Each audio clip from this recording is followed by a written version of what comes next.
Hello traders, I hope you are doing good and you are profitable last day. So as you have seen that market exactly did what we anticipated yesterday, and I was getting an entry over here. Let me just bring my pen. Yeah, I was getting an entry over here, but I did not take because I was too conservative, and it's okay. The market does not end over there. So today, new day, new task, and let's see what we can do. So basically, I have a very simple plan. I have two plans today. If the market enters in this zone and we get a 15-minute structural shift, 15 minutes structural shift, then I will take shots targeting this. Okay.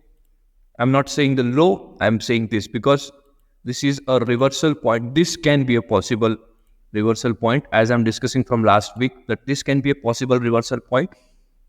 So I don't want to take unusual hits and don't want to get into a bad mindset. Okay. So I'll just target this if we get a 15-minute structural shift, which we will not see. According to me, we will break this high. So the second plan is that once this high gets broken, let me show you which high.